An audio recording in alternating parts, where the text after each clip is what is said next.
Your Majesty. How's it going, Marie?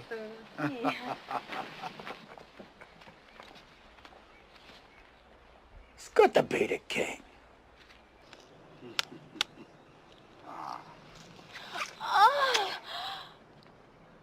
It's good to be the king. Majesty.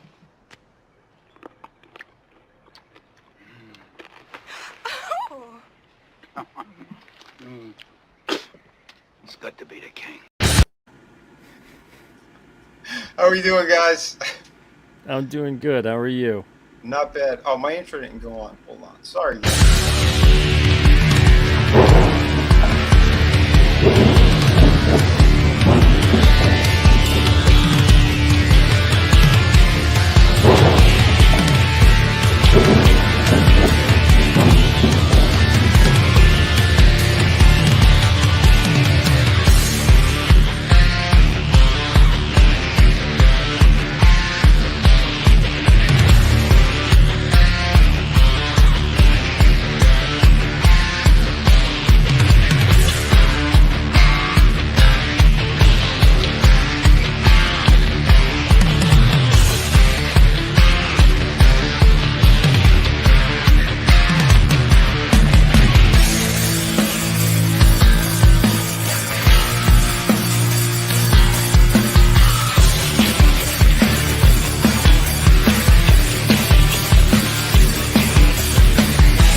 Good evening, everyone, or hello again. Yeah, well, that gave some time for people to come pouring into. So yes, we got a cool guest tonight. We got Peter Simeti in the house from Alterna Comics. How you doing, my friend? I'm doing good, man. Good to see you. It's always good to hear, man. Yeah, I know it's been a minute since we were on each other's streams, but yeah, Pete's a great guy. He's been helping out a lot of creators and stuff too, and he's got great books. And that's what we're about over here. That's what we care about. You know, great creators, people who are putting out some quality work. And we're having a good time. We also have Tony Toneduff in the house from the Clown World Review. How you doing, man? Great. Happy Friday, everyone. Happy Friday, brother. Yeah, it's been a full week. It's been a very crazy week, but yeah, I can't believe it's Friday already. Jeez. Yeah, man. This week just flew by. This month is going by already so quickly. But you know what? Last month I did fulfillment on Shot of the Kraken, and oh man, I blinked and it was July.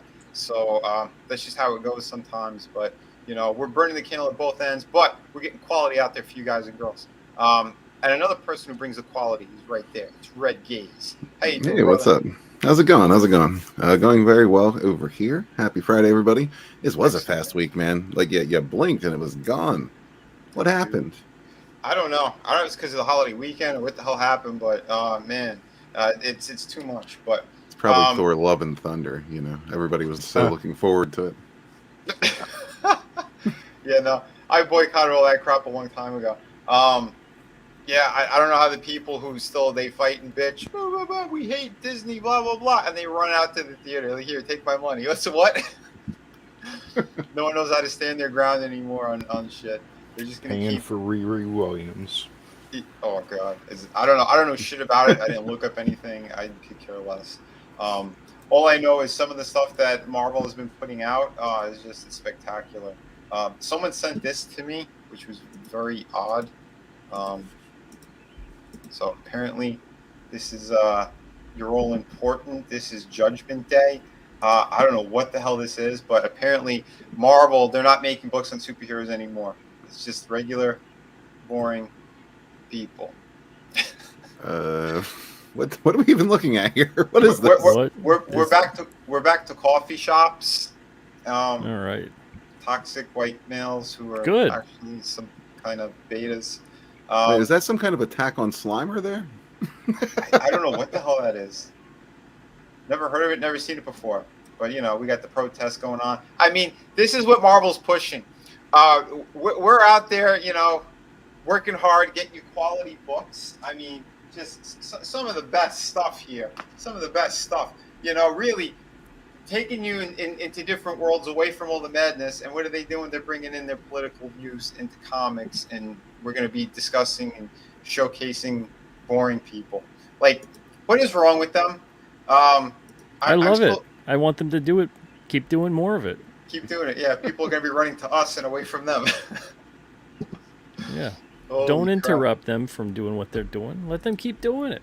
Yeah, I'm not giving them money. And anyone in the chat, if you guys and girls, if you want some quality stuff, you got to hit those links in the description. We're going to be diving into these cool books. But first, let me say a quick hello to everyone too. We got Lion Ratton in the house. Tony said hello to everybody as well. We have the lovely Sherry. How you doing? I hope all is well. We got Brutal Morningwood again, best name we got there in the interwebs. Yeah, man, he's the man. We have super fan Adam Shawhan. We got Angelus Draven in the house. Tina Bojan. Tina's awesome. She's been on the show a bunch of times. Again, that's what we love. We love good people out there. Eric, man, how you doing? I think it's been a minute since you were on as well. Yeah, man. Like I said, awesome. Nano Reaper in the house as well. Yeah, Alex Jones was ahead by what? What happened to Jones here? We got some Jones out there. I don't know if you guys have seen this one. I'm kind of retarded.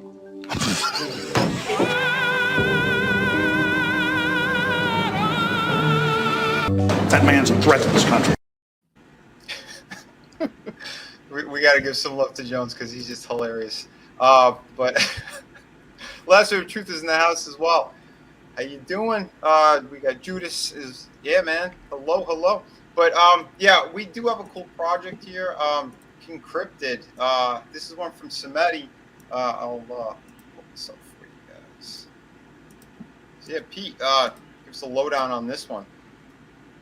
Yeah, so King Cryptid, he's a 500-year-old cursed immortal.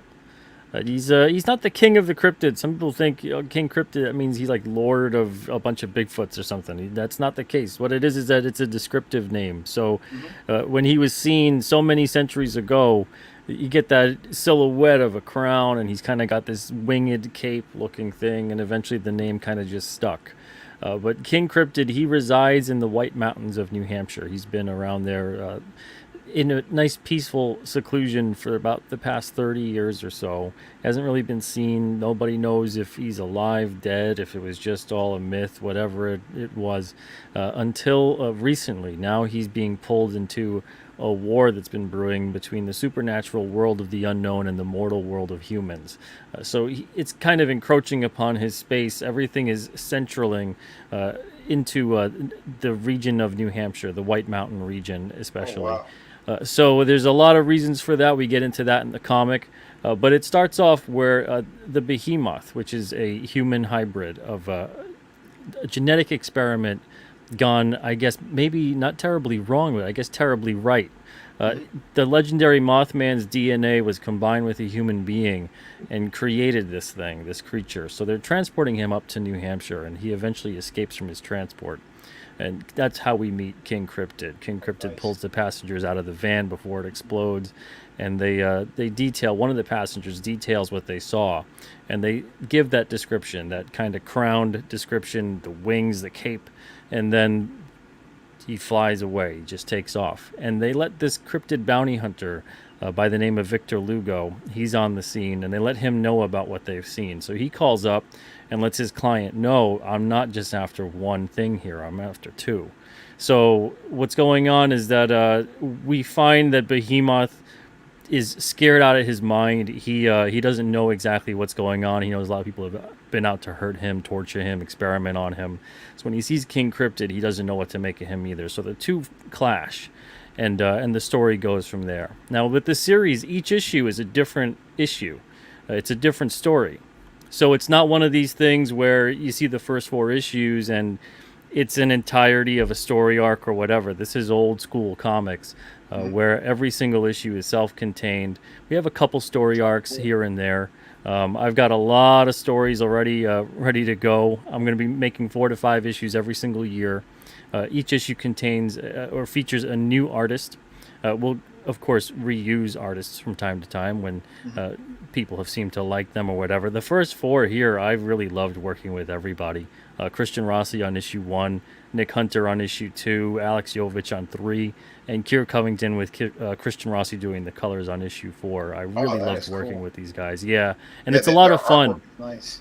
Yeah, and being able to do it this way too, it enables me to pick the right artist for the right issue. So I don't have to necessarily, even though the continuity will be there, I can kind of do a little bit of reverse engineering when I have to, if a certain artist is busy a certain year, and we can get them again at a different time. We got editor's notes that reference past issues and plots to get readers caught up. We've got thought balloons in here. Everything about comics is in this thing. This is not a comic book that's ashamed of being a comic book. This is very much a comic for people who love comics, which I think we've kind of gotten away from a lot in the mainstream corporate world of comics. They don't want to put a lot of comic bookiness into their comics anymore, like you saw right there with that ad from Marvel earlier. This is pure. God. And I gotta agree with you on that too, because just looking at some of these pages and stuff, like you said, the different styles for the different issues is really cool. This one kind of reminds me of there was a John Buscema book with the Hulk and the one from the Alpha Flight, that big Sasquatch character. Like it has that same kind of flavor to it, and I like how you guys did that. Like between each book, to do something that again harkens back to another kind of cool, different way of doing books that are, something from the 70s or the 80s, and that kind of vibe is always awesome. So I always appreciate seeing stuff like that and trying out different things. Yeah, thank you, man. Yeah, it's been a blast working with these guys, and this is pure escapism with heart. So there's a lot of philosophical elements here, but there's also a lot of action adventure. We've got sci-fi, horror, fantasy. King Cryptid stories are boundless and limitless. So whatever kind of story I can come up with that features a creature or a monster or something paranormal or supernatural, that's going to find its way into King Cryptid. There's 25 issues I've already got planned out, and there's about maybe 50 or so more that I've got about a paragraph down of just what I want to hit on the story and the story beats and introduce certain characters. And then there's probably about 20 more that I just have like a sentence. So I've got well over 100 issues planned for this series. And the reason that I can say any of this with confidence, usually you can never hear someone in comics say, I'm confidently going to be making 100 issues, is because of crowdfunding. Because everything's changed. This is revolutionary for comic creators. The fact that you're able to do this and do it only because of the fact that you can directly engage with the reader, as opposed to either depending upon a taste of a publisher's catalog or the distributor and what their threshold is or whatever it is. The reader they're the ones that decide whether I get to do more of these. So if you guys want more of these, I'm going to keep making more of these. I got enough to do this series for the rest of my life, and I'm not That is exaggerating. cool. I'm hoping I get to do that.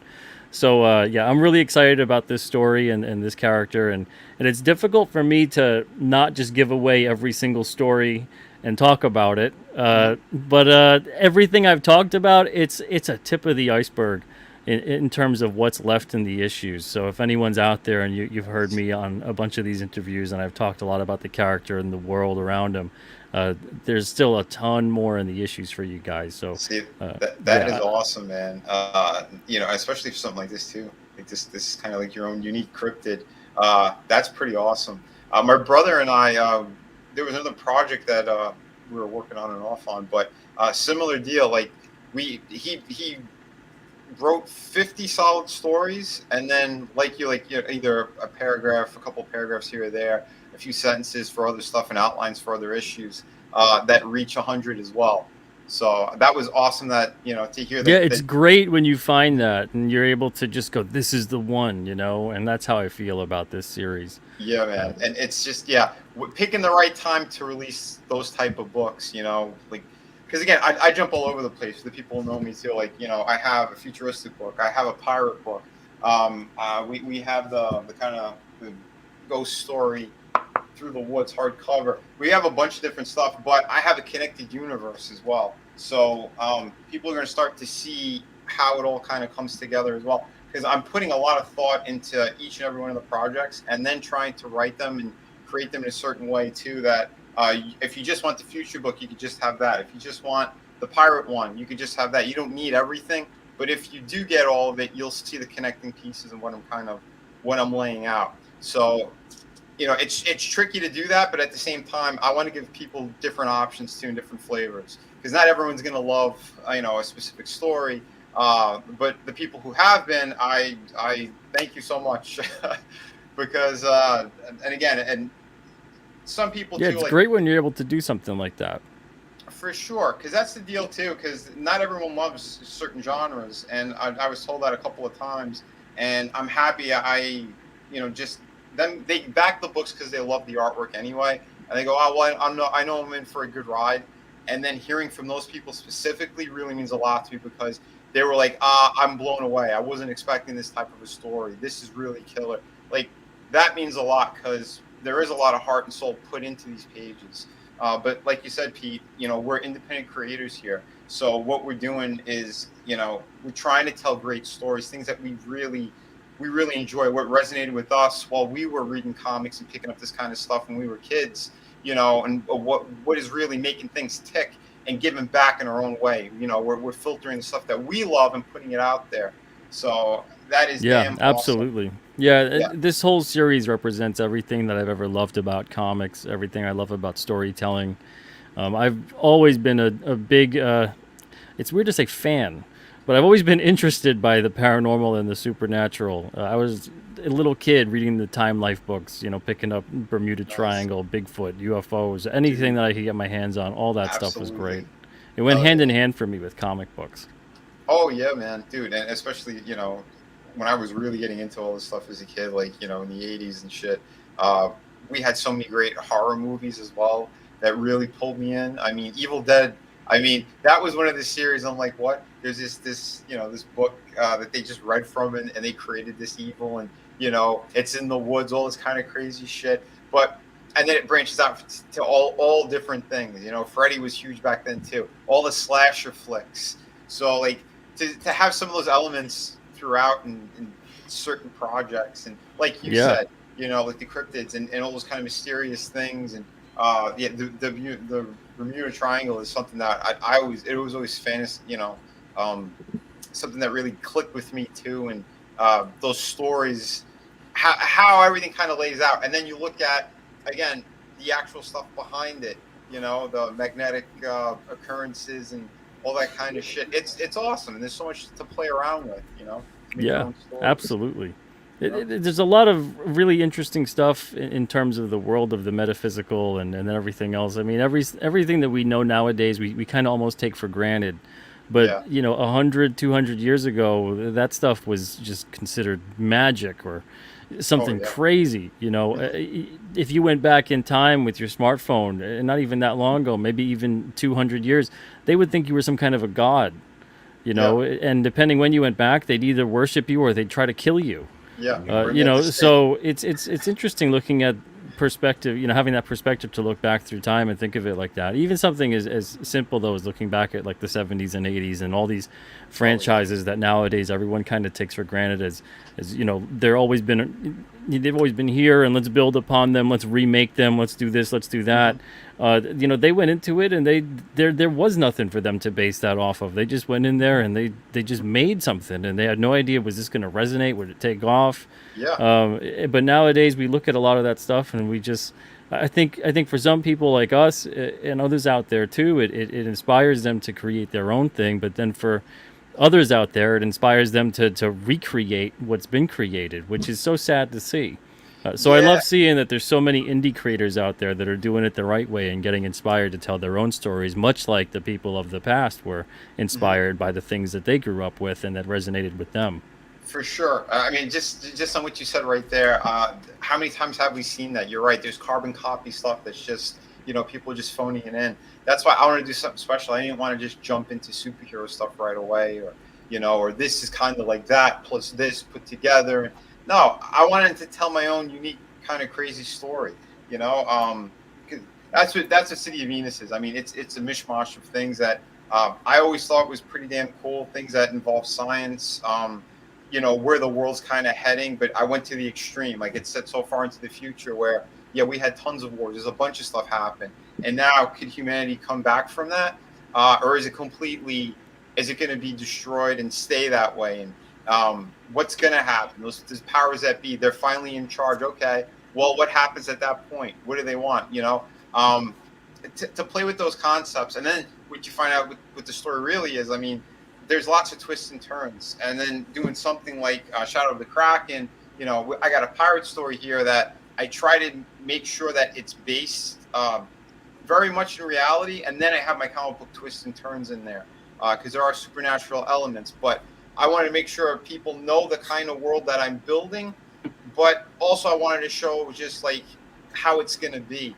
How the pirate life kind of was. There's a lot of like the Disney shit where they over glorify things and it's all campy and all that kind of stuff. I wanted to show the grittiness again. I wanted to show the death and destruction, what they're doing to survive. They don't want to be a famous pirate. The more famous you are, you're done.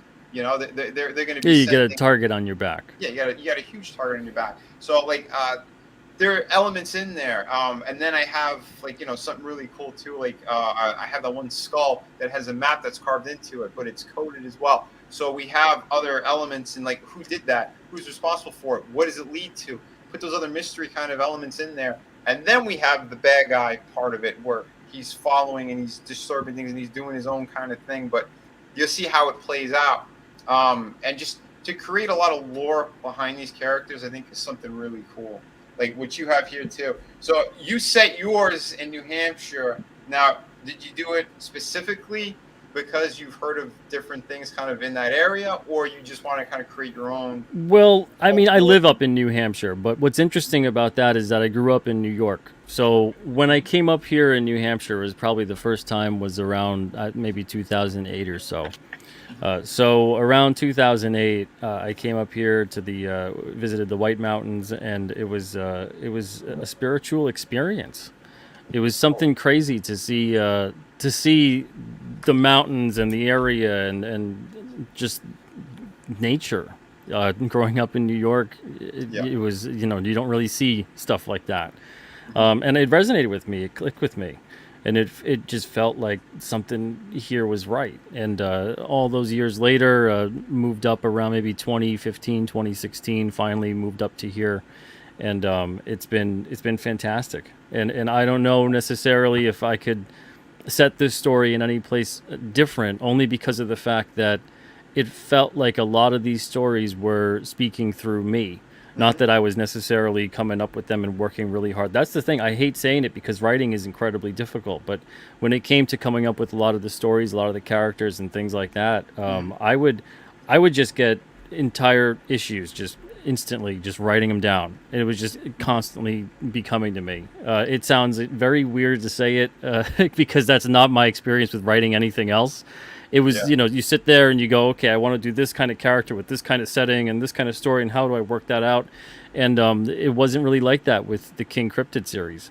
It's been a lot of just almost being in tune with things, and the stories are they almost feel like they're being beamed into me. I know it sounds all so crazy. I sound absolutely nuts right now, but No. it's not an experience that I've ever had before. I don't know where these kinds of ideas and creatures come from, but the more that I researched into grounding some of the stories, the more I found out that they're already kind of grounded. There's a lot of paranormal history up here in New England and New Hampshire in particular.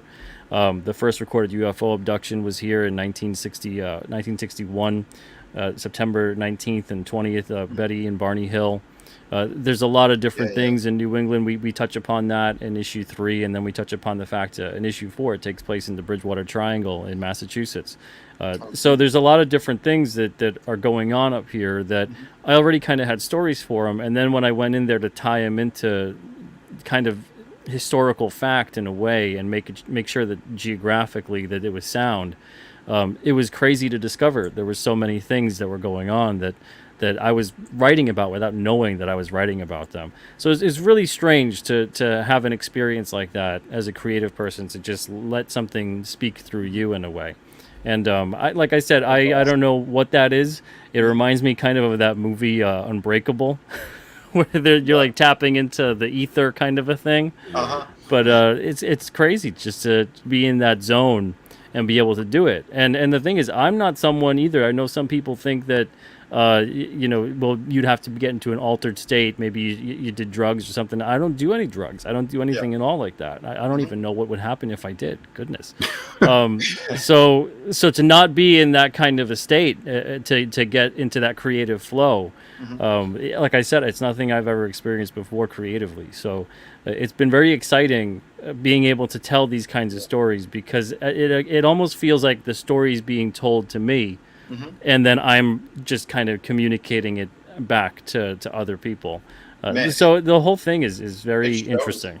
Yeah, no, dude, it shows, because again, like, there's a few stories that that I've written, and things that are yet to come. I mean, get ready, folks. I got a ton of different projects, but some of them it flowed the same way, just as quickly. I sat down. There's one in particular. I wrote out the entire thing like in an afternoon, and it's like like a 4-part book that it's on a very large scale. That's why I'm waiting a little bit later. It's part of my universe, but I want to make sure we're getting to the next issues of the other books as well, because issue 2 of like the majority of my books, they go into really crazy places, and that's the fun of it, right? Because I remember back when we were picking up some of those books, the newer ones that were coming out, it's usually issue 1 is kind of either introduces you to the world or the main character, and then usually by issue 2 you get more of the villains and more of the villain side of things, and or even they get a little bit deeper into what the project is. So yeah, I'm really going to be flexing my muscles on City of Venus too, because there's going to be some major surprises in that book, and that's the cool thing about it. Like you said, once you start to have things click, it's important to get it down. Because that's the reason why I jumped on the Pirate book right away. I was going to do City of Venus too, but I had this in my head. It's the story that I wanted to tell, and I had done a lot of research on it too. And just the kind of pirate world is something I've always gravitated towards when I was a kid. And I'm tying other really cool things to it, which would work in history anyway. And in some cases, you'll even see some things too. If there were treasures that were, discovered, and it's like, oh, what the hell was that doing there? That doesn't make any sense why it's there. It's that kind of fun stuff. Like, look back at Egypt. There's spaceships that are carved into the pyramids and stuff. It's like, what the fuck? Yeah. But and the same designs are actually like on Mayan temples, and that's on the other side of the world. So it's all over the place. There's so much commonality in history among all these ancient cultures, and it's insane how much modern approved science. It's very similar. Anything that's mainstream is going through some source that is making it approved and saying this Yeah. is the narrative you stick with. And it's been like that for a very, very long time. Hmm. So it's interesting to see all of that. It's interesting to look back and see and go, yeah, they know what's going on. Even the whole thing with Antarctica, and they necessarily are, they're always very upset when things are melting in Antarctica, and it's like, well, why? Because you don't want that ancient civilization to be unearthed, Uh-huh. So it feels very strange when you look back at everything, but it always is that. It always leads back to who's at the top, and they don't want any of that power to be Yeah, missing right. or Isn't that interesting? And taken that's why away I from said them. taking those elements and putting it into different stories. That's always kind of fun. 'Cause Yeah, you'll see shit like that popping up in City of Venus for sure. yeah, Where it's fun to play with elements like that in the stories, oh yeah, especially. Yeah, yeah. it, There's a lot it, of that in King Cryptid, and there's a lot of cover-ups, conspiracies, all kinds of stuff. There's shadowy elements here and there, government groups, secret societies. There's all kinds of stuff in this series. So, I think if anyone is interested, not just in cryptids, but the paranormal and the supernatural and anything that's unknown, I think you're gonna really enjoy the King Cryptid series. I think so too, man. It looks really cool, and just again, your whole thought process on it is just it's awesome. Real quick though, hello to Adega Outlaw. We got William in the house as well. There's a few people who did come in, so yeah, thank you for popping in. Pale Rider. But yeah, we're covering some of Pete's new projects here, and just kind of talking about comics in general too, because you know we need more stuff that's going to be more inspirational for again the younger people who want to create, who still want to do this, because we don't want to see any of this stuff dying out. We've seen what the mainstream's doing, and it's really sad. But like Pete said, let them keep doing it. Let them keep ruining what they're doing, and we're going to keep building over here because people are going to keep pivoting over. They want to know Yeah, what the indie scene is. exactly. It What kind of reminds good me a stories lot we get. of it reminds me a lot of what gave rise to Marvel Comics in the '60s. Yeah. Was a lot of that '50s propaganda. That's the funniest part. People say the comics, they've always been political, and then they'll reference something that's so horrible from the '50s that was obvious propaganda, Hmm. and they'll say, "Well, look at the political nature of Yeah. comics." So Ridiculous. to see that there's a parallel that's running there is interesting because it feels like a lot of that has been this appropriated kind of message that's been approved in some way, shape, or form. You have a lot of these mainstream corporations that have become not necessarily reliant upon making comic books and stories, but more reliant upon IP and merchandising and Hmm. getting the approvals from governments and larger corporations as well to do business. And then they want to stay on their good side, so they'll kind of just do what they got to do. Yeah. Whereas it's inherently risky to be creative. So to be creative, you have to be on some kind of a fringe, some kind of the edge of something, and not afraid necessarily to tell stories or say what needs to be said. And big Yeah. corporations are not really known for doing that kind of a No, thing. it's all about complying to a narrative, and that's the sad thing of it all. Like you said, the creativity goes out the window, and then the people who they hire just that's it. They're just hired guns, and there's nothing special to what they're doing. And over time, you can see how jaded they get as well, because a lot of the books are just phoned in. They're boring shots. There's Yeah, well, nothing really largely going their purpose now is to have deep pockets enough to fill the shelves on. with books that keep others off of the shelves. Because they don't want you necessarily, they don't care about you having a successful comic book. They care more about what if that comic book now turns into the Ninja Turtles or The Walking Yeah. Dead. Mhm. Now it competes with them and takes away their market share where they care about it. And it all starts with getting that comic book out there. So they have the money to kind of throw all the comics into the loss leader category. And it Mhm. doesn't matter if the stories are good or not, or if the comics sell. It just matters that they're there. And for the most part, I think that really shows across the board with a lot of corporate comics. But that's what I You're love right. seeing about the indie creators out there that are really going for it, and they've got that nice creative energy and that spirit to actually get those stories out there and give it their best and learn. And over time, and they'll get there. And Mhm. if they want to make a career out of this, they'll learn from any of their mistakes. And there's a lot of up and coming creators out there, and they're doing a great job. And they have a really wonderful opportunity right now to make a big impact and stick with it, Oh, because I a agree, couple of man. years down the line, I really think that we are seeing the dawn of a new era, especially within creative industries, because of this absolute crazy ability to go from creator to audience directly. and Yep. that's generally not the way any of this can go. Once something like filmmaking completely dissolves away from major studios, and you see films being crowdfunded left and right by major directors and actors, and once they get a whiff of that and they realize, oh, we could just do this on our own, Yeah. that's going to be tremendous. Well, And I yeah, think we're probably a few years from that. yeah, we started seeing a few people dipping toes into that kind of direction. Yeah. You know, I know there's been a couple of kind of indie movies and shit, or people who were involved in television. That Yep. one guy, Zach Braff? I think he did like a couple of crowdfunders to do to release. Yeah, there's been a movies. couple here and there, and it always Yeah. feels like the studios came back and put the kibosh on a couple of different things, and Yeah. didn't want them. So you need Interesting, people huh? out there that are you need people out there that are just going to stand their ground and keep doing their thing, and you're always going to see that from the indies. You're always going to see that Yeah. from the independents Well, out there and that that's are it too, man. balls Because of like, steel. yeah, and that's it. Like a lot of the stuff you've been doing, like I never started doing these boxes. You know, you started doing it, then others started following. Red and Chris Fisk, they have beautiful ones too. You know, and it's like we're inspiring each other. You know, what we're doing on the quality too of a lot of the books. Again, I stepped, I put a toe into the water on the hardcover. You know, and people going, you can't do it, you can't do it. I'm like, why is anyone saying I can't do it? If I crunched the numbers, I got as close as I could. And I said, yeah, man, if we hit the stretch goal, we're going to make it happen. And we did. And that book is, again, amongst people's like top 3 favorite on the indie scene, Through the Woods. 100 pages, hardcover. It's oversized as well. You know, this is proof that it's possible. You can put out quality. You don't need to, go by anyone else's guidelines. What you're doing, you're having more affordable books out there. So, and I seen a couple of yours in like Books of Millions and stuff too. You know, it's you're reaching out. You're trying different things.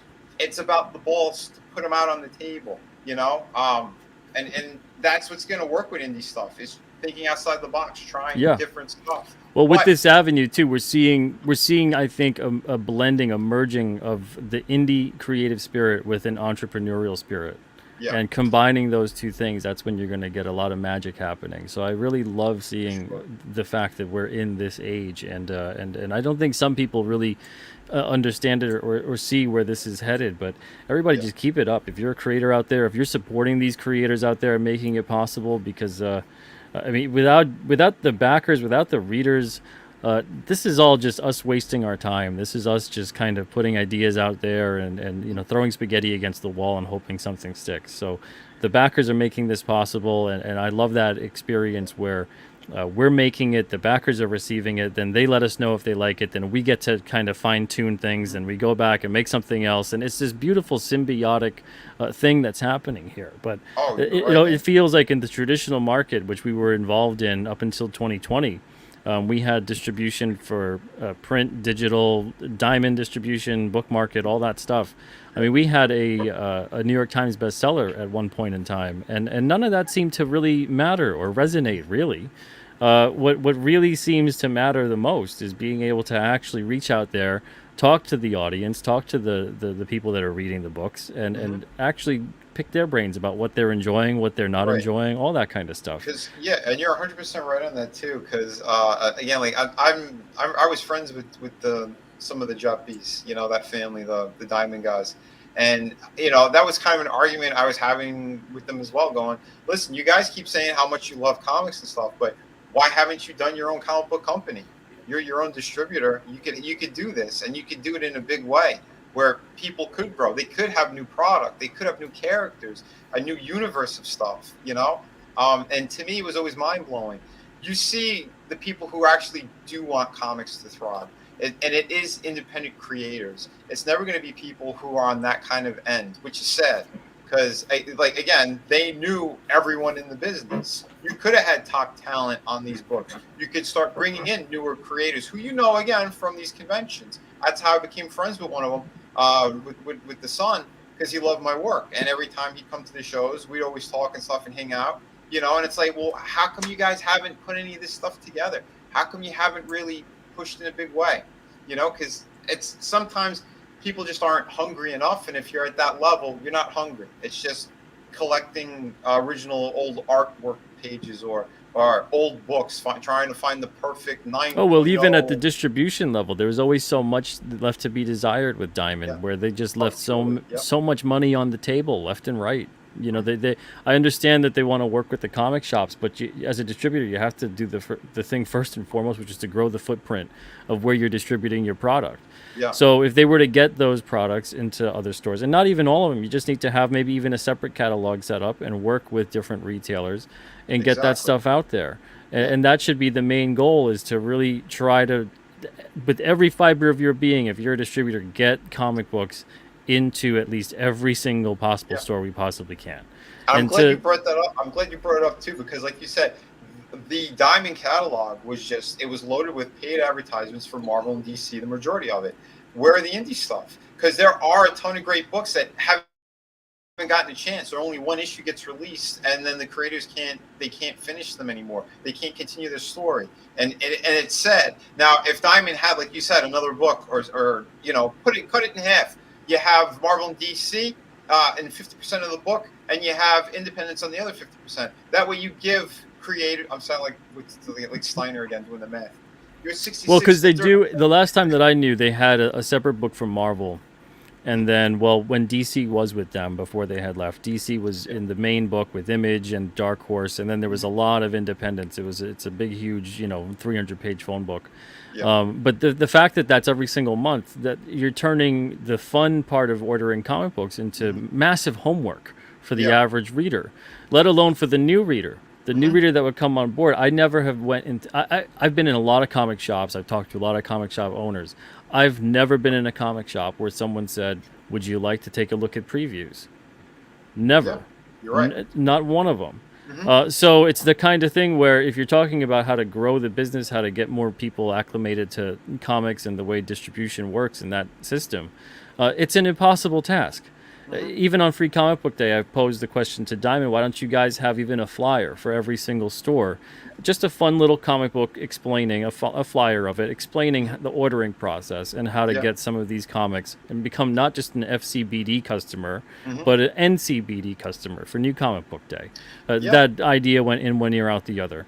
So it was all these different things. That's why I'm so glad we're out of that system. We're with crowdfunding. We sell direct. It's been so much better that way. Oh, I agree, man. But it's funny, too. I had a similar conversation of why didn't they do that for Free Comic Book Day as well? Or do like a spotlight feature, like do a giveaway of the indie guys that you do have in your catalog, because that's the one thing too, they never spotlighted them a proper way, because that's the one thing that really isn't it's the weakest part of the indie side of things, because a lot of us, we don't know marketing type stuff, and it's a lot of kind of just guerrilla creating here, and trying to figure out ways of getting more eyes on projects. But if a company like that was on board with us and was willing to showcase, but I think those days are already gone, and it's now we have to figure a new way. That's why I think so many people. Yeah, at this point, if I was getting into comics, I wouldn't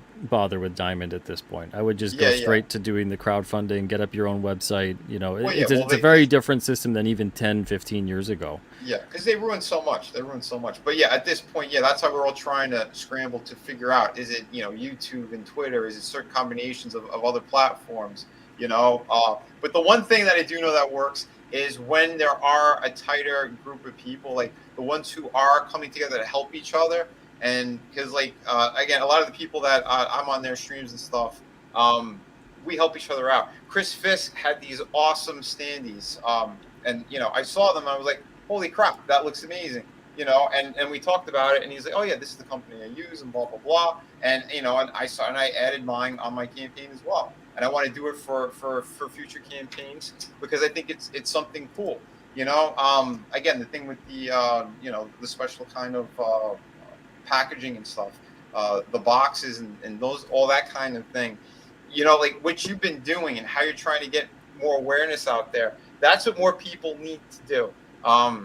We come together in a better way. The ones who have the slap fights on the internet all the time, it makes no sense to me. The ones who want to be in whisper networks, they claim that's what the mainstream do, and then they do the same thing. So I'm like, please, if you want to get the books out there in a proper way, you have to have some kind of unity. You have to do it in, and again, I understand there's competition, whatever you want to say, but for what we're doing, we're still like Peter Simeti's not worried about anybody else.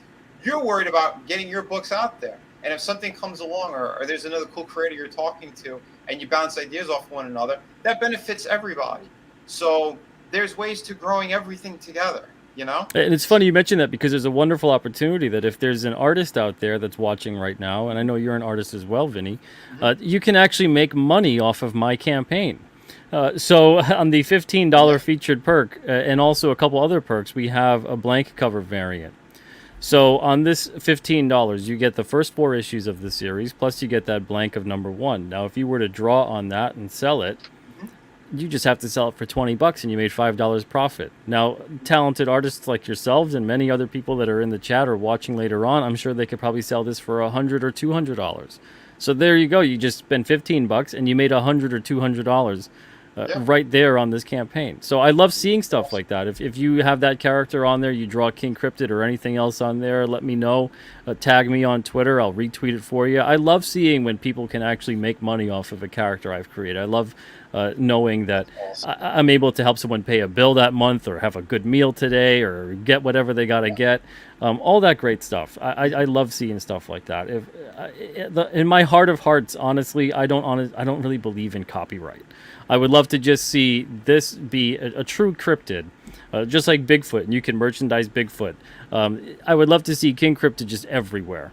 And if you want to go crazy enough and make a T-shirt, or you want to make your own comic and you want to make King Cryptid in there, as long as you don't run around trying to claim that the issues I've created, you've created, I honestly don't have a problem with that. If you create a lot of sketch cards or art, original art, whatever you want to do, if you can make money from my character, all you're doing is spreading the word of my character. Right. So I love seeing that stuff. And like I said, if I know people out there can actually make a good profit off of it, or hell, maybe you become a really popular artist drawing King Cryptid, you know what I'm going to do? I'm going to hire you to draw an issue. So there's no downside to me of that kind of a thing. So it's just, I don't know. There's a lot of, you get that corporate mindset that goes in there. Even Alternatives create their own. So you get that corporate mindset where everything they see, they must own it, you know? So if I'm a publisher at a corporate company, I'm thinking, oh, that creator just created something and they did it while they were with us. That's our character now. We own that. But meanwhile, here I am at Alterna. I'm like, no, you guys, you have a movie. You want to make a movie? Go for it. You make $1 billion on that movie? Keep it. I don't want any of it. How am I going to make money? I'm going to print more of your book. I'm a comic book publisher. So like, we'll find a way. So it doesn't, I've never understood that kind of greedy mentality of, you know, you have to have your little tentacles in every single thing that someone else is working so hard to create. Just go out there and there's a way to do it. But I love seeing stuff like that. I love seeing the fan art. I love knowing when there's an artist that someone else commissioned them to draw my character. I think that's so cool. I love that stuff. Yeah, Kier's in the house. Kier Covington says, I make money off Pete. Thank you. I love that. I love that. He's making issue 4. And there's his image right there on that main banner where he's got King Cryptid flying. Thank you for being here. And Sim. And fantastic. There's a bunch of more great people who popped in too, and thank you. We get sometimes I get into the conversations, and it's hard to keep up with the chat too. But I just, again, for what everything is that we're doing and what we work so hard on, because my streams I jump all over the place. But today it's been strictly comics. I was going to pivot into some stuff too, but I figure we'll say that for other streams anyway, because this is interesting what we're doing, and I mean, there's so much of the world's turned to shit, but we have something that we could give back in a good way and in a big way, and that's what I really love. But speaking of other creators, someone who has just huge talent, we got Yuka Cross in the house. How you doing, Yuka? It is me. She is the artist on Kakashi, on Wonder Island, and just a mega talent. And this is what I want to see more of too, more fantastic creators. Like, look at this beautiful work that she did. And again, this is just an incredible project. Yuka, if you want to tell them anything about it, go for it. Which one, Wonder Island or Kakashi? I got Wonder Island up right now. Okay, buy our beautiful books. It has wonder and enchantment and colors and magic. She's also and little boys that kick your ass. But yeah, this how many pages is this going to be so far? Approximately 200 or See, that's more. pretty damn incredible. And again, the talent that's on this book is just, it's amazing. We got Liam Gray is writing this. She's doing all the artwork. We have another fantastic colorist on this book as well. That I don't know if, I don't think he said the name of the person yet. But again, just so much great stuff here. And this is what we want to see more of. People thinking outside the box, creating something, again, all different genres, because that's what's really fun about this stuff. It just, again, it's comics, so let's tell some good stories. Let's have a good time. That's what it should be about. Kakashi's the other one that you're working on. That, holy crap, it is truly impressive. I don't know if there's any work you could show or you want to show of that so far, because it's not launched yet. No, we're planning on launching it pretty soon. I'm trying to finish up some edits here and there so we can launch it. Fire bucks. Yeah, hold on. This is a really cool promo shot you guys have. Yeah, again, this book is another awesome one. How many pages is this one going to be? Technically the manga has 24 pages, but we're gonna add more stuff. Okay, that's awesome though. But yeah, and again, this is more of your traditional manga style that you're doing on this project. So again, jumping styles, doing different books, getting a lot out there for everybody.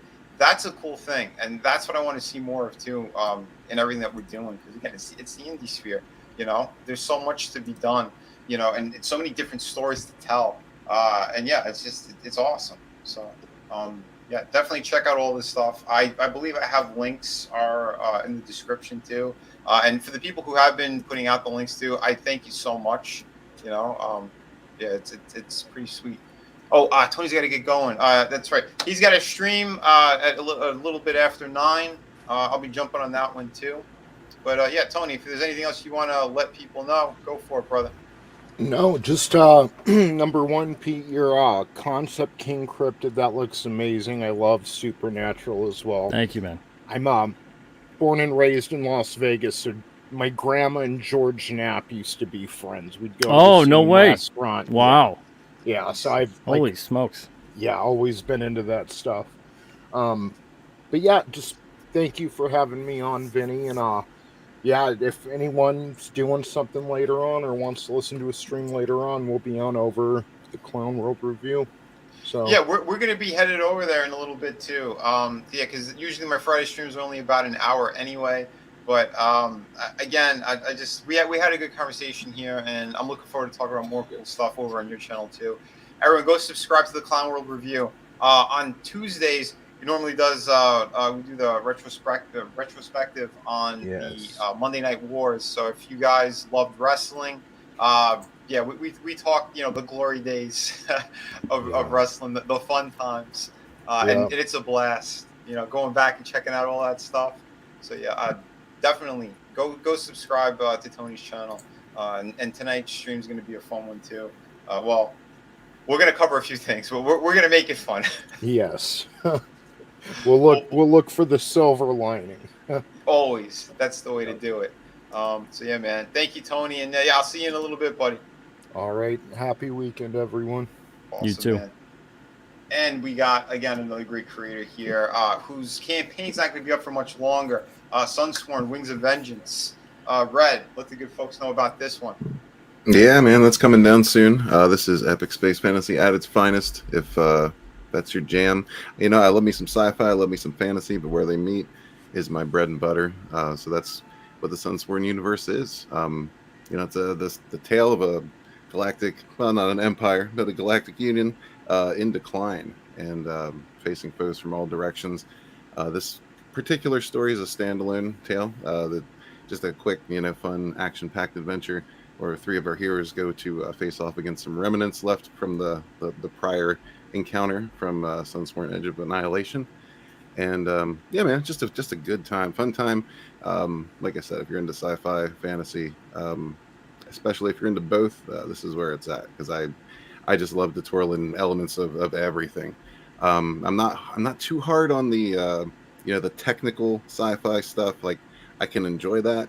I'm not very good with writing that. So But it's more, dude, more along the lines of the fantastical things work because they do. Every once in a while you get a technical explanation, but yeah. it's not Star Trek. Well, as long as the technical explanation is your own logic, Right. It is, and it's solid for someone. Yeah. I mean, again, yeah, you're being That's very where it's humble. fun.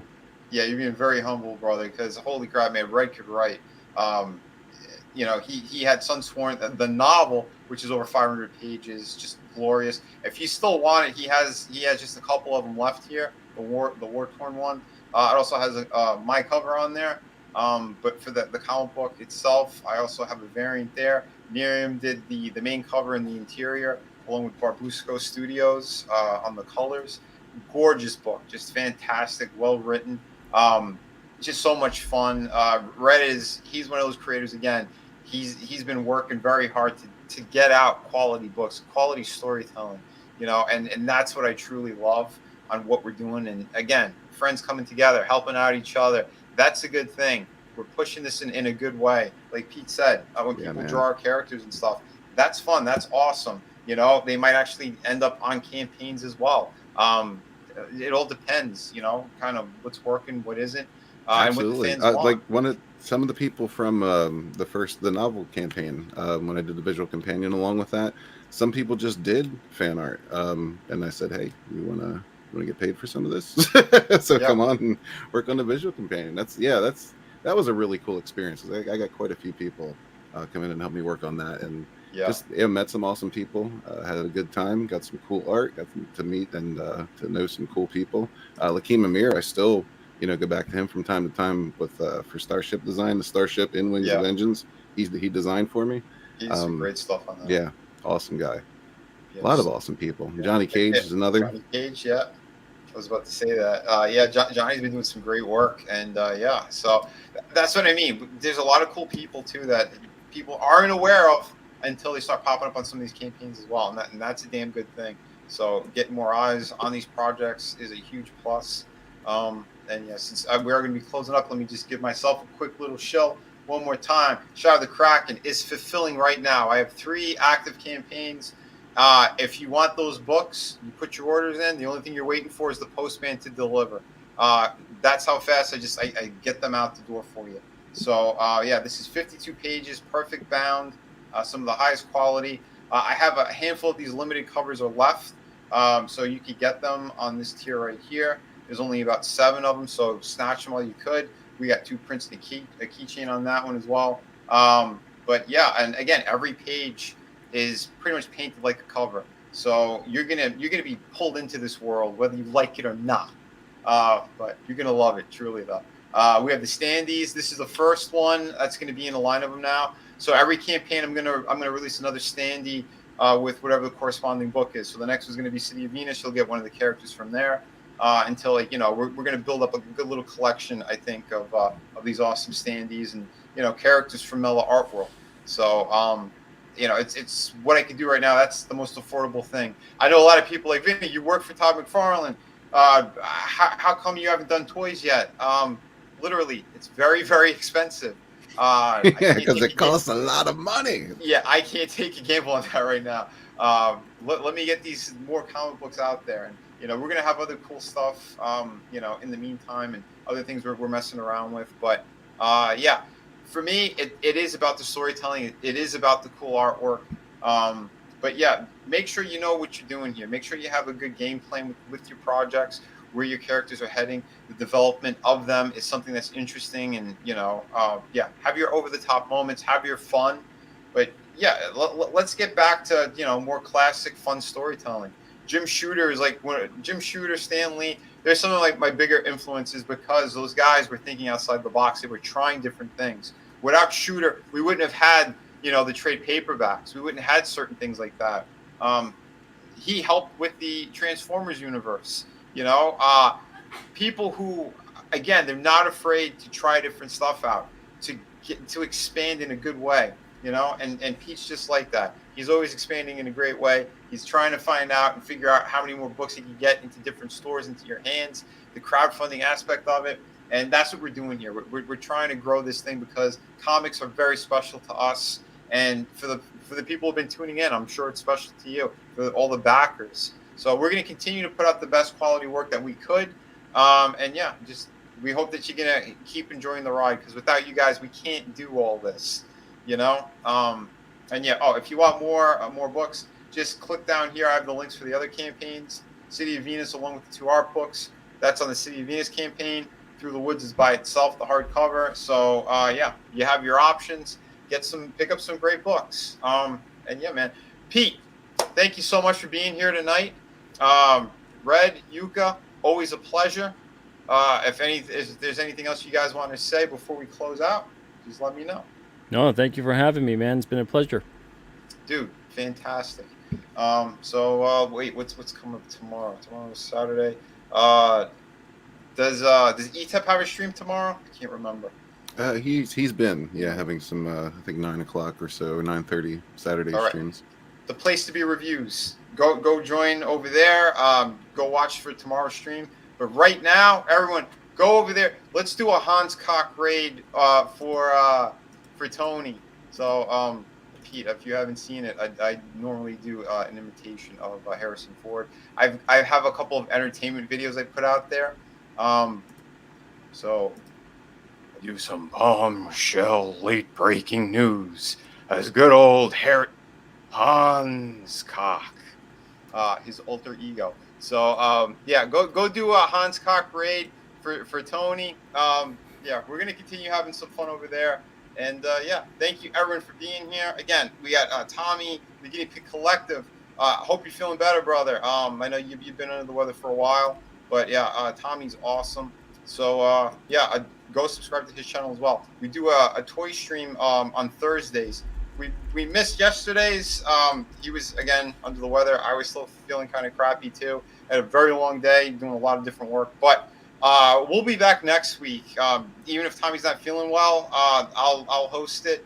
But yeah, we're gonna talk some cool stuff, and yeah, I had some cool pieces too that I reviewed. So we'll be breaking into all that. Last of Truth. Again, Samba Gogo, Clown World Review, Kier. Just a ton of great people in here tonight. Adega Outlaw. The doc is fantastic. He's got a couple of awesome projects on Amazon right now. A fantastic writer. Evolution he has, and The Blood Witch. So go get them now over on Amazon.com. Yeah, it's just amazing stuff. I have the Evolution book, the hardcover, beautiful. So go check it out. Papa Cotton was in the house tonight. Pale Rider, just a bunch of great people. Metal Movies and Brewskis, thank you for dropping the links tonight as well. Again, just William was in here. From Down Under, awesome dude, great backer as well, and he does some cool parkour.